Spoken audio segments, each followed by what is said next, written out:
LT had a bar up off Route 3 in Jersey, and he invited me up. And it's, you sit down and go over the games and talk about it and all that kind of stuff. And so they played the injury behind us. Neither one of us looked at it. And I turned to him and I said, Lawrence, you and I are going to be connected through this thing for the rest of our lives. We know how it affected me. It ended my career.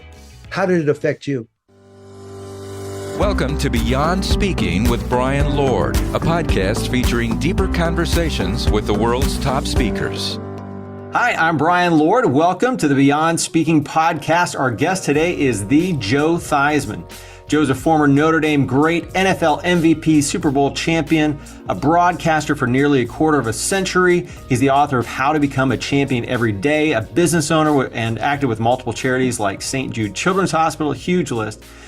Joe is one of the most popular speakers in the country, focusing on topics like leadership, goal setting, change, and teamwork. So Joe, thank you so much for joining us. You're welcome, Brian. It's great to be with you. Now we're coming up here on football season, which obviously great time to have you. You were, legendary quarterback and at, Notre Dame and in Washington. How do you see, we talk about life, business, everything else. There's so much change. How do you see the NFL changing from when you played? Well, I think the game's fundamentally the same. You still have to block. You still have to tackle. You throw the ball, people have to catch it. And when they catch it, people have to tackle. So, fundamentally, the game is the same. I think it's a bit more wide open. When I played, I think the only team that used the shotgun was the Dallas Cowboys. Now, every team works out of the gun. That's one way. You had 3 receiver sets, which were a little bit unusual at that time. A lot of 2 tight ends, a lot of 1 tight end, 2 backs. Fullbacks were basically employed at that time in the National Football League. Now they're somewhat like dinosaurs. You get one, you got to hold on to it. But there are a few out there. And I get a kick out of people that come up and say, the athletes of today are better than the athletes when you played. And my question is, then why are so many of the guys I played with in the Hall of Fame and the best that ever played the game? But I think the general consensus is the style of play is a little bit different. Defensively, I think you see more versatile linebackers, you see more versatile defensive linemen. The safety position hasn't changed all that much. The wide receiver position, or I should say the corner position still, I think, is a premium. Mm-hmm. You go through these cycles where you want little quick corners, and then all of a sudden people get big receivers. So now you want big corners. So the game runs in a little bit of a cycle that way. But I would say overall, the speed of the game is a little bit different. I think generally speaking, there are a lot more people that are fast. We had some that were fast, but now you have a lot more at different positions that are extremely athletic and extremely quick. Mm-hmm. Yeah, like you, a lot of people don't know you were a punt returner. Punt returner when you first came in. Could you have been a punt returner now? Yeah, I probably would have, but I probably wouldn't have picked up many yards. I saw you had one run for 44 yards. I'm like, that was a pretty good one. I had some decent runs. I averaged a little over 10 yards, which I think any coach would take today. But I never had a chance to break one. What people don't realize is my first 7 games in college at the University of Notre Dame, I actually was a punt returner with a guy by the name of Bob Gladio. So I started my punt returning career in college. And then after Terry Hanratty got hurt, I went from punt returner to starting quarterback at the University of Notre Dame. Mm-hmm. I went from punt returner to sit on the bench a little while and then starter at that time we were the Washington Redskins. So I love it though. If the good Lord granted me a healthy body for one game, people have asked, what would you do? Let me go return punts. It's so great. It's so cool. It's you against 11 guys. It's the neatest thing in the world. And, there's an analytical part of it where you want to see, number 1, should I catch it? Number 2, should I fair catch it? Mm-hmm. Then the other part of it is there a little seam here I might be able to get through? I wasn't that fast, but if you're running one way and somebody's running the other, you don't need to be that fast. You just have to make a miss. Somebody asked me earlier today, they said, you were pretty quick. I said, I was pretty quick. I wasn't necessarily fast, but I was quick to be able to avoid the big hits. That wasn't the only change that you went through from punt returner to quarterback at Notre Dame. You also went through a name change there. Could you talk about that for a minute? Yeah, as a matter of fact, I grew up in South River, New Jersey, and I was always Joe Theismann. Mhm. And then when I went to the University of Notre Dame, I had a really good junior year. Roger Valdesari, our sports information director, called me in the office. He said, "Joe, how do you pronounce your last name?" I said, "It's Theismann." He said, "No, it's not. It's actually pronounced Theismann." I said, "No, it's not. It's actually pronounced Theismann." He said, "No, Joe, your last name is pronounced Theismann." So I said, "Give me the phone." I picked up the phone. I called my dad back home in New Jersey, get my dad on the phone. My dad says, "What's up, Joe?" I said, "Dad, I got a question for you." He says, "Fine." I said, "How do you pronounce our last name?" And there's like this pause on the phone. My dad comes back on. He says, "Are you okay? I mean, you're a senior in college. You don't know how to pronounce your last name. What's going on?" I said, "I'll explain it later. Just tell me, how do you pronounce it?" He said, "Theismann." Hung the phone up, turned to Roger. I says, "Raj, look, my last name is Theismann. I know. I just got the phone with my dad."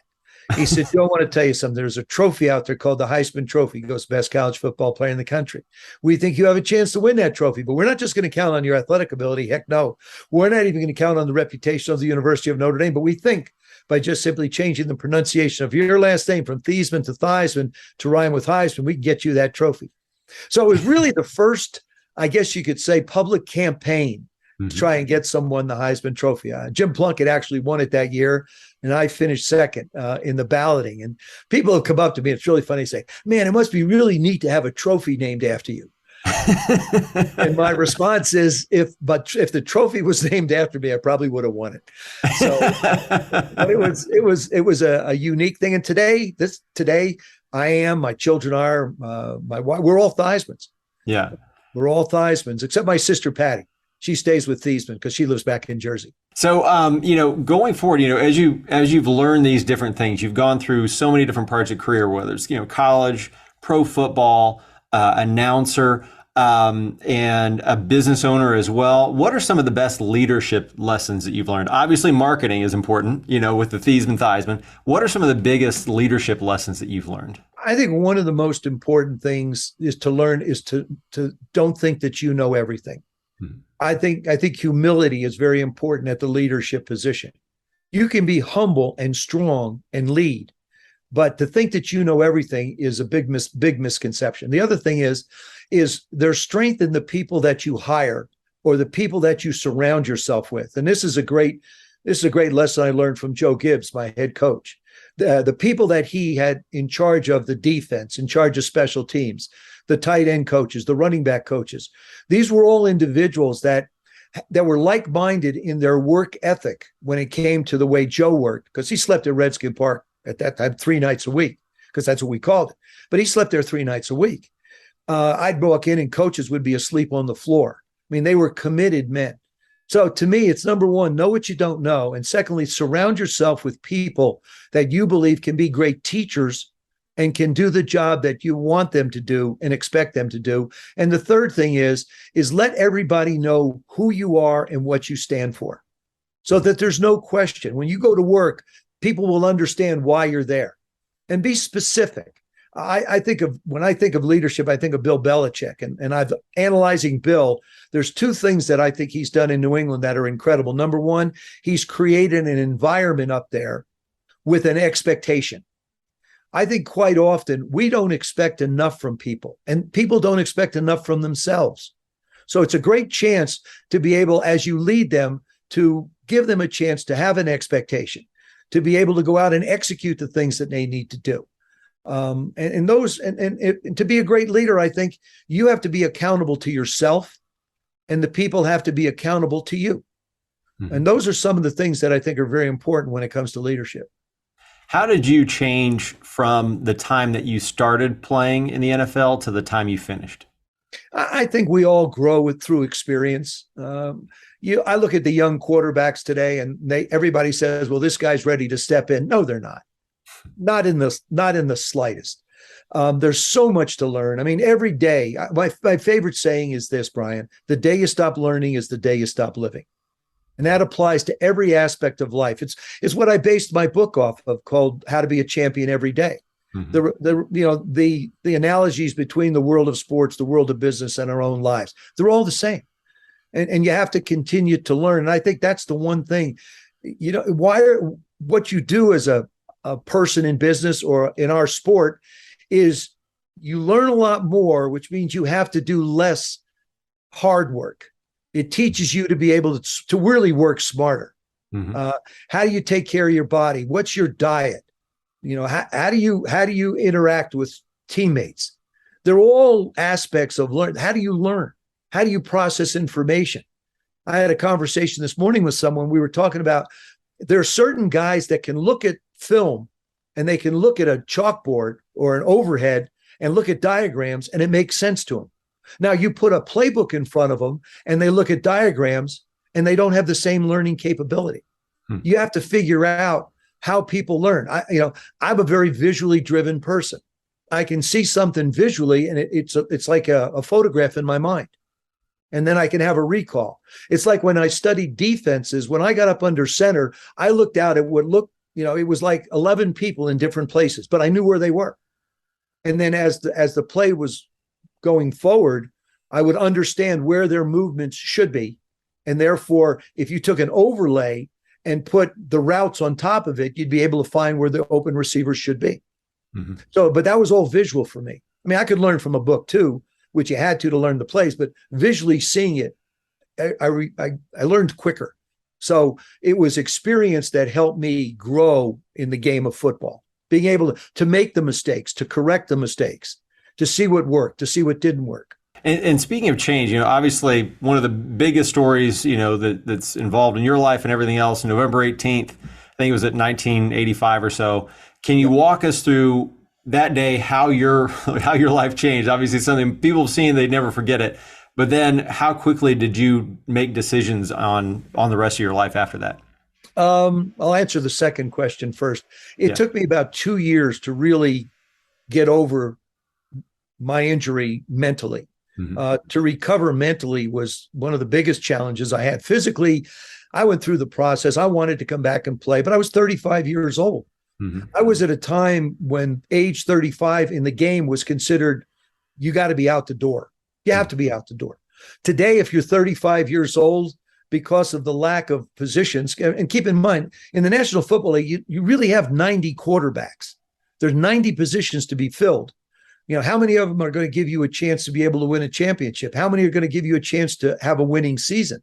Those numbers aren't great. Mm-hmm. So, I was at a point at that time in my career and also a time in football when you were gone. They couldn't get you out quick enough. Nowadays, it's probably a 4-year contract for 25, 30 million. I mean, that's the way it is. And good for those people. I don't begrudge anybody. I think it's absolutely great. But that night, I really wasn't in the midst of a very good season. We were 4-5. I wasn't playing well. I guess you could say I'd somewhat become full of myself with the success that I enjoyed. I thought I was pretty darn good.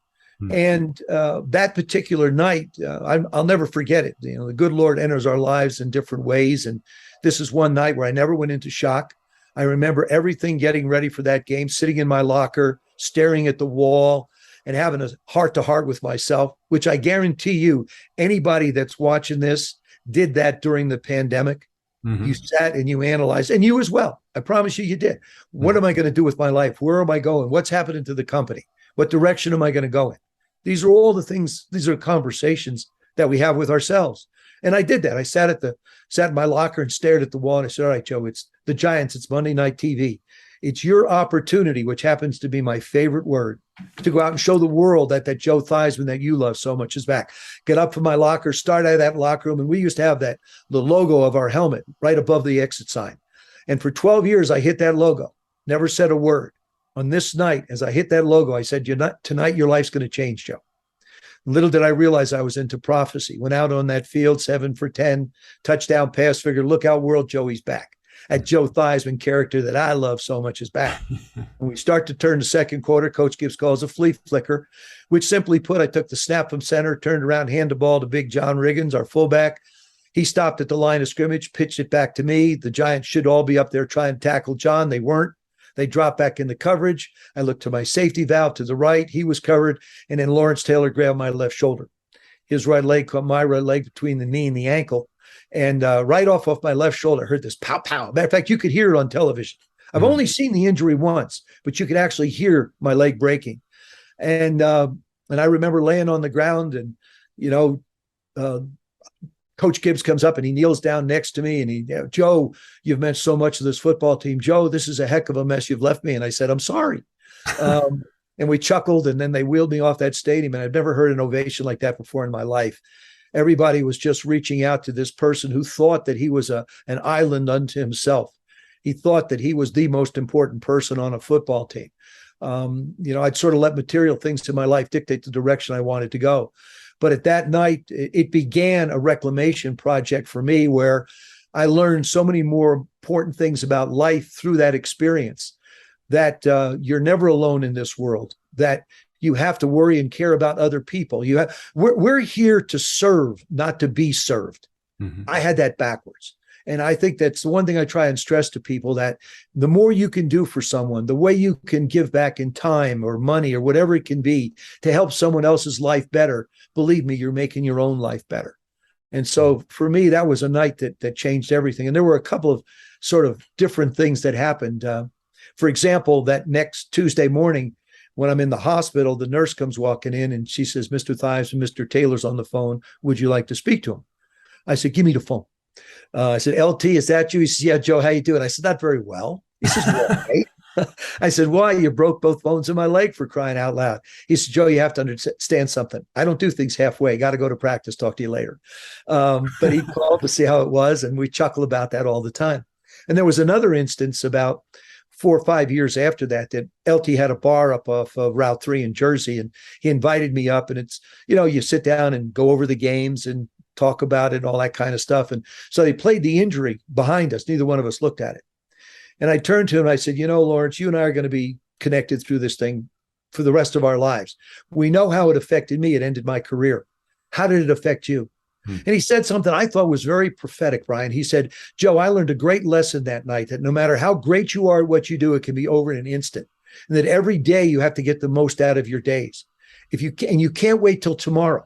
And I tell people this all the time. If you've got a rift going on with somebody, if you're mad at someone, pick the phone up, put it behind you, because being mad at people and angry at people takes a lot of energy. It's a lot of negative energy you don't need in your life. And so, that I thought was very prophetic from Lawrence. Hey, man, live life today, because you don't know. There's no guarantees about tomorrow.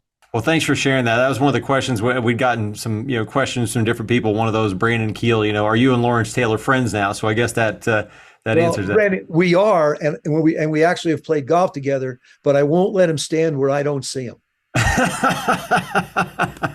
That makes sense. He has to be within my vision. That's all. Hey, I'll play golf with you, but I got to be able to see you all the time. I know that plays in the blind spot too. That's a lot of people know you from that movie as well. And don't let if you take nothing else from this video, don't let Lawrence Taylor into your blind spot. That's right.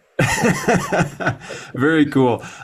So you said it took about 2 years to really get mentally back into that. What were and I know you're really big on goal setting. This kind of leads into that. You're very big on actual people writing down their goals, making that, how are you going to get there?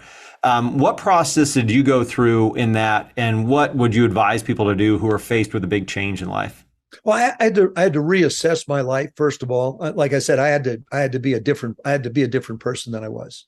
I had to work on myself. I think that's one of the things that happens when you go through changes in your life, is really look at who you are. Who have you been kidding? Who have you been lying to? Be truthful to yourself. Be truthful for the things that you want to do. Seek the things you enjoy and have a passion for. That way it gives you joy in your life. And I think if you have joy in your life, you have meaning in your life. And when you wake up in the morning, it's like, I got something to look forward to. I think that was important for me. And then also I got right into broadcasting. I stayed close to the game I loved.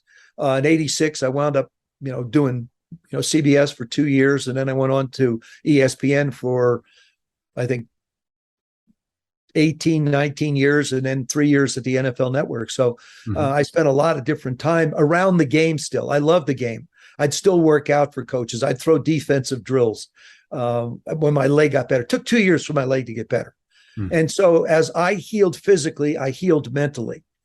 And I kept thinking that, I knew I wanted to get into broadcasting. I knew I loved the game, and I wanted to learn as much as I could. Like I said, my favorite saying is, the day you stop learning is the day you stop living, in every aspect of life. And so I wanted to expand that. And then I got into the restaurant business. I had as many as 6 at one time. And And now I'm in various types of businesses. And now I have a chance for the last 40 years to be able to get out and do motivational speeches and really talk to people. You could call them motivational. I would like to maybe identify them a little bit differently as insightful conversations, using my examples from my life to maybe give you a chance to look at what's going on in yours, and hopefully, maybe not have to go through some of the trials and tribulations that are probably out there for all of us after you hear about some of the things that I've gone through. And just wanting to be a better person all the way around, wanting to serve people. I have a website called joetheismann.com. At that website, you see a list of items that I sign for people: trading cards, pictures, jerseys, helmets, pennants. And all I do is ask for a donation to St. Jude in a different dollar amount. I take no money. I want no money. And I wish I'd have done it sooner. I wish I had a chance when I played to realize how much you can contribute in any way you can. And for everybody out there, if there's some way that you can make someone's life better, if you can take some of the pain and pressure off of someone's life, that's why we're here. And so it took me a long time to learn. It took me a time period, not a long time, 2, 3, 4 years to finally find myself in going in that direction.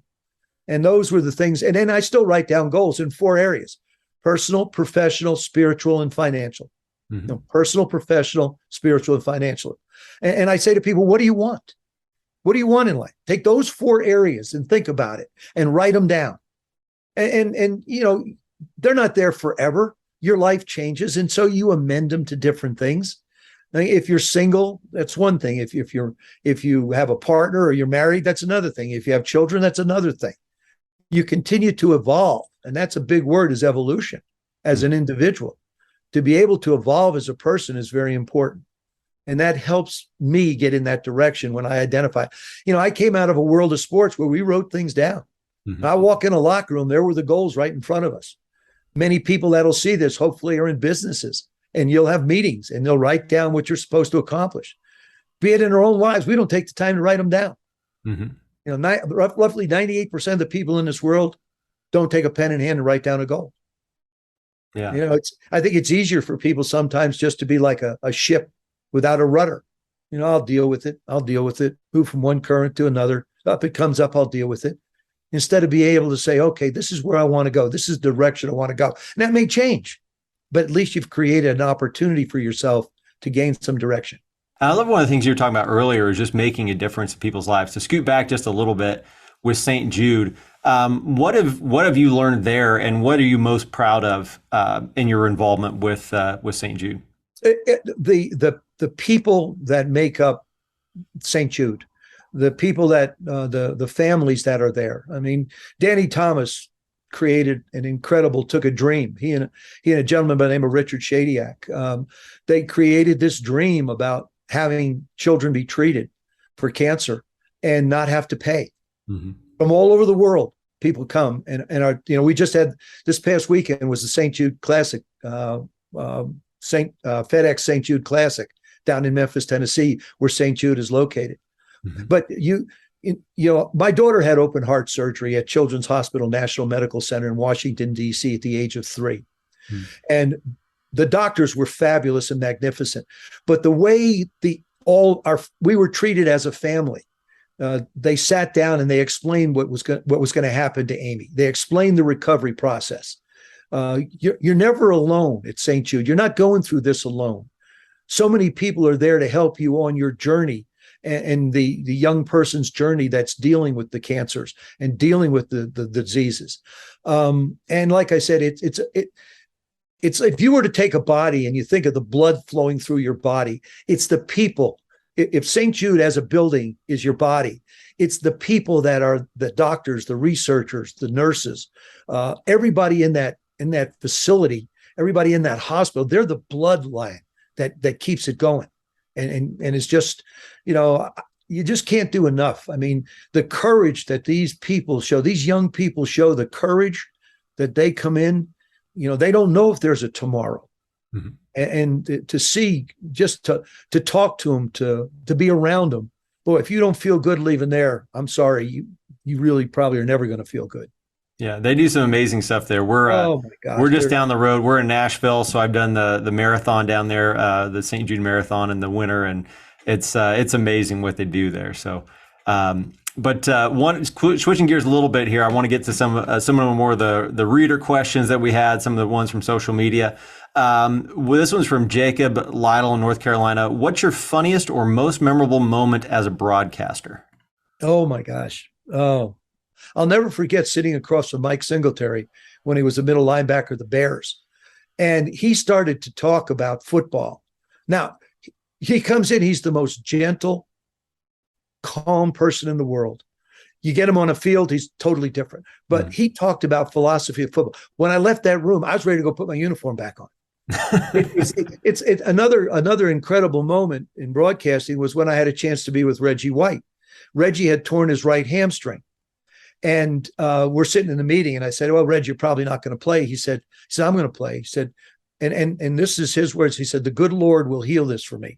I put my fist. His leg was so big. I put my fist in the back where the hamstring was torn. I could feel it, and I'm thinking, "There's no way." I mean, he went out and he played football. A tremendous man of faith. Those are moments that stay with me. But during the course of a game, we had so many. Chris Carter's 1,000th catch. Flipper Anderson going for 200 yards receiving when he was with the Rams. I mean, we had these incredible moments. Lawrence Taylor playing the New Orleans Saints. When the Giants played the Saints, he had his arm in a sling, had 1 sack, 1 fumble recovery, 1 forced fumble, I believe. Wow. Covering Deion Sanders. I've told Deion this. I think he's the greatest player of all time. And he said to me, "Well, why do you say that?" I said, "Because every team you went to, you made better." Because it was phenomenal. Watching Randy Moss. Randy Moss used to love to just hang out and play little games on Saturday when you're out there. I mean, to see these people and get to know these young men away from the game and who they are as people is one of the greatest things that I ever had happen to me in broadcasting. So question here from Brandon Porter. Who was your favorite team to beat, and why is it the Cowboys? Who was my favorite team while I was the Cowboys? Actually, it was the Tampa Bay Buccaneers. No. Really? No. That's a good story. I thought I had a scoop. No, it was the Cowboys. I mean, because first of all, I used the Cowboys as a way of validation. When I was in high school, we used to play New Brunswick High School, and we were always playing on Thanksgiving Day, and it was a big game. So that if I played well against them, I sort of validated myself. I was 152 pounds. And then when I went to college and played the University of Southern California, when we were at Notre Dame, if I played well against them, I belonged. The Dallas Cowboys, to me, were always the barometer by which I measured myself. I belonged. If I could play well against them, because they had so many all-pros, so many, such a history there. Roger Staubach and everybody, Randy White, Ed Too Tall Jones. I mean, the list goes on and on and on. And George Allen really sort of ingrained that in us in 1974 when I joined the football team. It was all about the Cowboys. They were going to win the division, or we were going to win the division. And it had to do with the competition being at such a high level that you just wanted to beat them. And the fans went nuts. I mean, they went totally crazy. Now, Brian, this to sort of give the person that asked the question a better idea.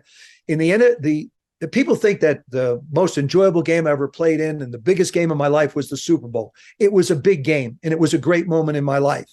And to this day, I continue to do things because, I have a championship ring as a part of a football team. But the greatest game I ever played in, had the chance to be a part of, was the NFC Championship game at RFK Stadium when we beat the Cowboys for the right to go to the Super Bowl in January of 1982. When we beat the Cowboys at home, and our own fans were there, and they were banging their feet on these aluminum seats that were on the field, and I stood on the sidelines, and I get goosebumps telling this story. The ground beneath my feet was shaking. Literally, the ground was shaking beneath and I'm thinking, oh my gosh, this is the most unreal thing I've ever gone through in my life. And so they were good. We were good. We didn't like them.